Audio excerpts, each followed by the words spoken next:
Power Rangers panel? Awesome. Welcome to the stage. We got Catherine Sutherland, our Pink Ranger. Yeah. We got Karan Ashley, our Yellow Ranger. Hello, hello, hello, hello. And then we got our red and blue, Steve Cardenas. Yo, yo, yo, what up? Oh my God, I got hit with the bright light when I walked right in front of me. Hey guys, how are you? What's up? Oh, they put on turbo. I know. What time is it, guys? It's Morphin time. They're on it. They're ready. Right. So, speaking of It's Morphin Time and costumes, there was a recent auction. I don't know if you guys, I think both of you. I wasn't there. It was Catherine. Yeah, It was Catherine and Keith. Oh, Is yours on? Hello? Oh, yeah. Yes. Yeah. So what did you guys think about the Hasbro selling off on the props and costumes, and what was your ideas on that? Well, it was a little bit bittersweet, just because. that's the word right there. Yeah, we didn't get anything. None of us have anything. I do have my turbo suit, but only because Jason Frank stole it. But we just didn't get any of the paraphernalia. So it's kind of interesting that Hasbro sold it and made so much money when they could have given all of us a suit and still sold suits, because we had more than one suit. So that's how I felt at first, but then I kind of went past that and felt like this is a beautiful opportunity for fans to have something from the show that really means a lot to them. So I kind of went full circle. Yeah, she's nicer than me. No, I felt like, the only silver lining I felt was kind of what she said was, for 30 years, they've just been rotting away in a box in a warehouse somewhere, And so at least now I know, there are a whole lot of fans, and a lot of them got in touch with me. They were like, I got this, they were so excited. And so now it's going to be loved, and it's going to be cherished, and, all that good stuff. But she's right. They could have totally hooked everybody up with the suit. There was multiple suits for each of us. There was stunt suits. Helmets. Yeah, there was so much, and we didn't get anything, and we didn't steal anything, and we should have.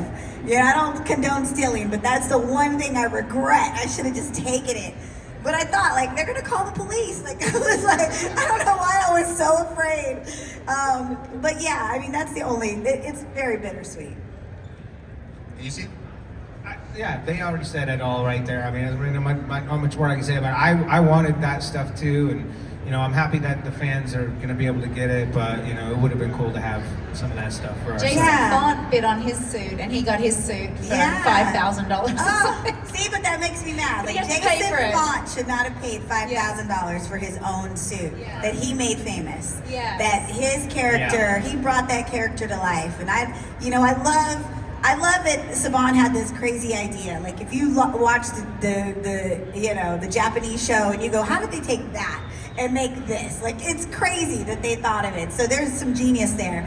But all of the actors, we brought those characters to life, and that would have been the most beautiful thing. 30 years, that'd have been a beautiful gift. So, and it's funny because those SPA suits that Johnny and I wore, we literally begged them on the set. We were like, please give them to us. They're like, no, we gotta archive them. We gotta, blah, blah, blah.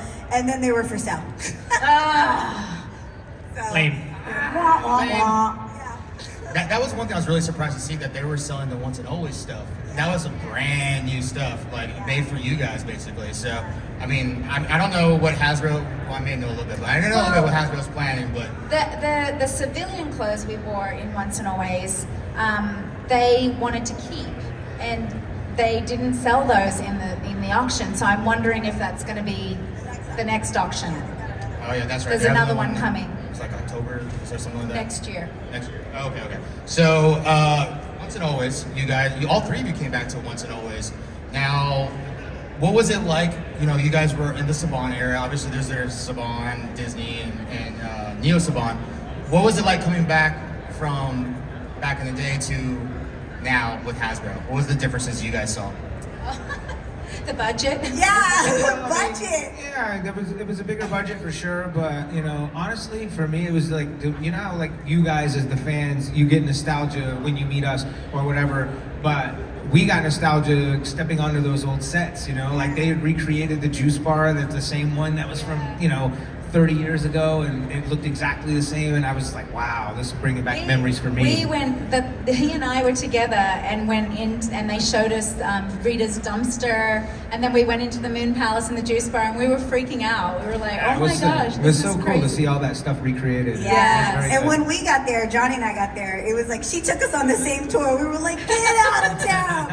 Yeah. And what's crazy was my stunt double was now the director, the second unit director. And so it was just like, I mean, we saw those guys and we're like, oh, like it was like we were literally hugging them. And it was beautiful to go to New Zealand because, I mean, the show's obviously been there for 20 years. It's been there longer than it was here in America. And so to know like a lot of those, you know, crew, they'd worked on the show for 20 years. Like this was their baby as much as it was ours. And so it was really nice to finally meet everybody. Yeah.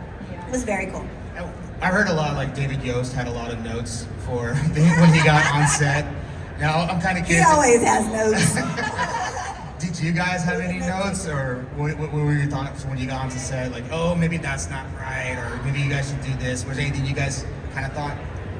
I felt like it was a lot more, they were a lot more specific about the way we morphed. Like, we were doing a stunt rehearsal for the morphing, and Steve and I were a little bit like, Yeah, I like, remember they were what? putting a lot of emphasis on it. Yeah, It was it's like, that's we not how had we to did it. put our arm, and I was like, they're like, you need to stand like this first, and we were like, but we didn't do that, like we just morphed. It's like, it was just a little bit overthought. And then I had to say pterodactyl for the first time. I remember being a little bit nervous about that, because I'd never said it before, and I was like, oh, they're gonna compare me with Amy Jo, you know, so, yeah. Anything for Karen? We actually had a lot of questions because like when we came in, we didn't understand like what is this, and Johnny was like emailing them, asking all these questions, and he was like texting me like in the middle of the night. We'd be texting at like 2 a.m, and he was like, "Are we SPD? Like what's going on?" Or we really didn't know. And luckily though, he was asking all these questions because then the next time we got a draft, we were SPA, and it was like some of the things that he was asking actually got answered, and I think it was important because fans would have been like, "What is this?" You know, they still had questions at the end, but I think you know a lot of the things he helped kind of tie up the loose ends. Anything for you, Sid? Anything for you that you kind of like, you guys can fix this? No, I didn't have any questions with it. I honestly just sort of rolled with it. I was just happy to be there, and I'm like, whatever. You know, as long as the suit looks the same and all that, you know, it's fine. With the morphing sequence, I remember that you know they were a little bit like you know retentive about that, but I you know other than that, I was fine with it. I liked the script. I thought it was cool. And honestly, though, I really felt like Dave did give a lot of good notes and stuff. So I was actually really kind of pleased that he was so hands-on with it, you know, offering that stuff that maybe we didn't want to say, you know. So I think that was good. Yeah. I think the only note I heard about was the viewing globe. He didn't like the viewing globe. Was there anything else? Yeah, I was a bit confused about that because the viewing globe was where we used to always watch like what was going on in Angel Grove. There wasn't a and viewing globe? They didn't use the viewing globe in the episode. And so I thought we there were was looking some at the kind of monitor monitors. that we were It's looking at rather than the viewing. tech forward. High tech. Yeah. So maybe that's why. Maybe it was because he was like, well, we've grown past the viewing globe now. I don't know. Upgrades, Wi-Fi upgrades. You don't need the They viewing had globe Wi- anymore. we didn't have You got Wi-Fi in 94 or 95. 90s. There was baby Wi-Fi. Now, you know, the special ended very, very open-ended, right? And then it was obviously done. Yeah, they really did leave it open, like they were, you know, going to make more stuff. I thought they were going to. Did you guys have any ideas? Or I know, Karen, we talked about the SPA idea. We've talked to Catherine about what you think, what would you would have liked to see if they kept on going with it? Well, there was two things I thought were going to happen. I thought they were either going to do a spin-off and do like the Rangers were like mentors and maybe their kids were now going to be the new Rangers or something like that, or they were going to do like specials like they did the MMPR special. Maybe they would do a Zeo and a Turbo, like do different specials for each season. Only stuff where they bring us back. Only, No, yes, no, none of only the other- that. Mandatory. It's always got to be us. Yeah, mandatory. Yes. And then I also And then they thought threw it in the trash. It would be really cool if they took the comics and made the comics a show. Yeah, there are a lot of ideas that Boom Studios and those writers have created, and the storylines they've taken. Yes. You know, there's so much to work with. There's so much material there. I mean, I really feel like they're dropping the ball in that regard. I do too. I mean, literally, like after we did the special, like me and Melissa Flores had a dinner. Like we just go to dinner at least every couple months, and she was like, "Tell me about this and tell me about that." And she would like ask me all the questions of what we did, and then she wanted to know more about SPA, and I was like, "We totally pitched them. Like we were like, think Guardians of the Galaxy meets Power Rangers, and it's all former Power Rangers but from different seasons, and we make up the Space Patrol team, and this is how we introduce the Space Patrol." She was like, "Oh my God, that's great. We should do that in the comics if they don't do it in the TV show." And I go, "They're not going to do it in the TV show." They were like, "Thank you, but no thank you." So, but I told her, I was like, "Yeah, it'd be great to do it in the comics." I mean, I think that's a really cool idea. Speaking of the comics, I've talked to Melissa too before, and she's always been like, the comics are the comics. I don't know if they'll ever do, it on screen. We want them to, but that's a high grade decision. But Steve, you just wrote a story for the comic. Yes. Catherine, you had a lot of input on some comic book story as well. We'll start with you, Steve, since you just wrote the recent one. What was it like going through that process with Boom and kind of like getting that story together for you? Yeah, well, I mean, thankfully, I was teamed up with Matt Groom, who is one of the writers for them, and he's actually written some stories about Rocky. And a long time ago, when Boom first started doing stories, or first started doing Power Rangers, I had told them that some of the background of Rocky's character was that he had a large family, and that he was like, his mom was a single parent, and that he has to do a lot of not only did he have to do all the schoolwork and and all the Power Ranger stuff, but he also had to teach martial arts at the youth center, and then he also had to take care of his younger siblings as well. So he always had a lot on his plate. And so sounds like you. Nothing like me. Other than I had a large family growing up. Cleaned up version of you. Not martial arts though. Oh well, I did do that too. Yeah. It was like trying to come up with a story. I was like, well, look, what about this idea that hey, Rocky's so overworked that somehow he forgets to put his morpher away, and his little sister finds it. Oh, now what's going to happen if his secret gets discovered, and all of a sudden his sister finds the morpher, and then she pushes the button, and next thing you know, she's suited up. And now she's running around wreaking havoc in the city because she's got all these powers, and she doesn't know how to use them, and gets herself into trouble, and then the Rangers have to come and save. So I thought that might be a good storyline, and how could we tell something like that, and sort of get this idea about what Rocky's life is outside of, just the Ranger stuff that he does. And so that was good. And so I kind of gave him that idea, and then he ran with, fill in all the words and the right things to say, and that's kind of how that story came about. Yeah, it was You're really a good. storyboarder now. That's basically what You totally did it. I love that. Good job, cool. Steve. Any interest in doing more of that? I need a copy of that, and I need it autographed. Okay, no problem. Yeah, I mean, I would do more if they asked me, but I don't know. I don't want to spend a bunch of time creating something and they go, okay, great, thanks now. I don't want to waste time. I'm like, if you come to me, I'll do it. But if I have to come to you and beg you to do something, most likely you don't want me anyway. Yeah, exactly. And Catherine, we had talked about you had a lot of input on the after story with in between Dino Thunder and Yes. The Ninja Steel Yes. anniversary. What was that like? Yeah, Melissa, she's such a great writer. She's so talented, and she wanted to do a story to kind of fill the gap of how Tommy and Kat ended up getting back together, because of Dino Thunder, you never hear him mention anything about me. So she was kind of just asking, where do you think Kat went, and how do you think they reunited?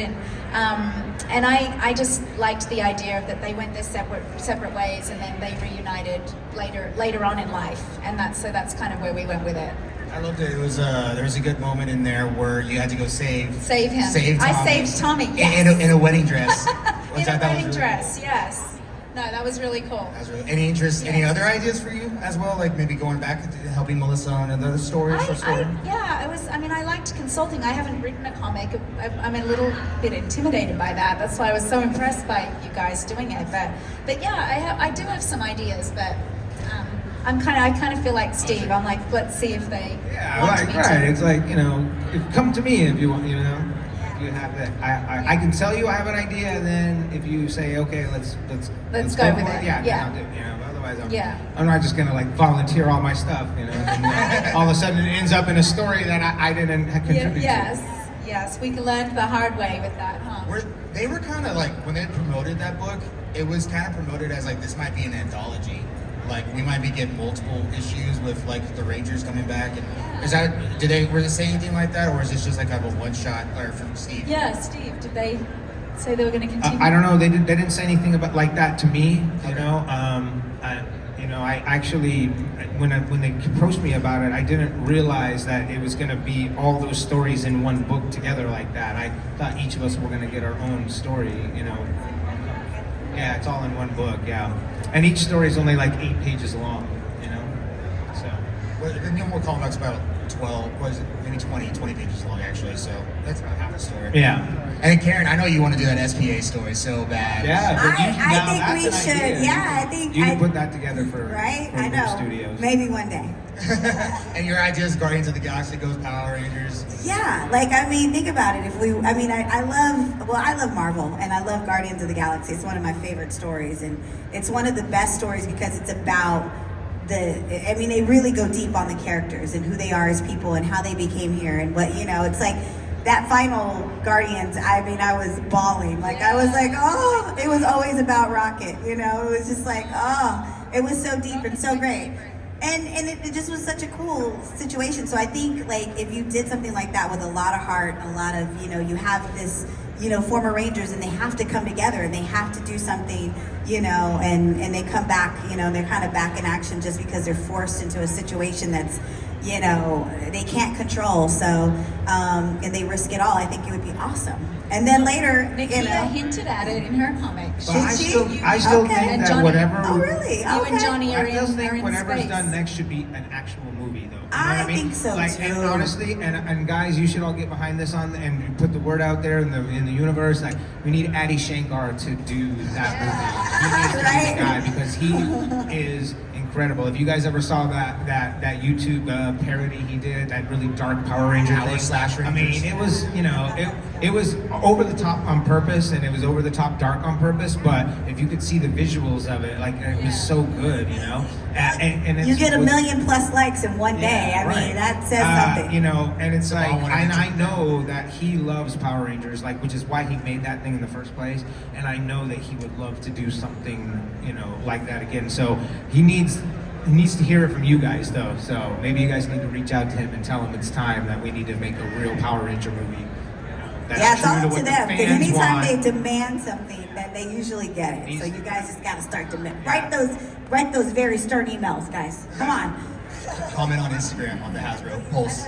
So, we're coming to the end. So the last thing I'm going to ask you guys, because I've talked to, I think you guys are familiar with me. I talked to a lot of Rangers, and they're always told me, like, I wish I would have kind of done this or done that. If you guys could go back in time and say, like, you wish you could have told your younger self something when you're on the show, what would you have said? I'll start with you, Catherine. Oh gosh, the pressure's on. I think I would have said, stop worrying so much what people think and enjoy the moment, stay in the moment. I was just a very insecure young lady. And I think I wish that I had have gotten out of my head sometimes and just enjoyed the moment more. I don't know. We had a really cool run. It was really cool. I think the only thing I would have done is stop and smell the roses, because it went by so fast. And so it was like we were doing all these things and we were going to all these places, and it was just happening so fast. And so, like, you blink and it was like, wow, a whole year and a half has gone by, and and I think if it happened pretty quick for us. Yeah, and if we would have just sat there and kind of took it in a little more, I think that would have been awesome. I would have wanted to do that. The only thing I would have liked to have changed is I probably would have stuck it out and did the Turbo movie and the Turbo season and finished that out and left with the rest of my castmates. And the other thing I would have told myself is buy Bitcoin.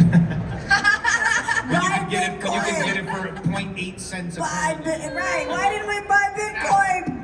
Dang it!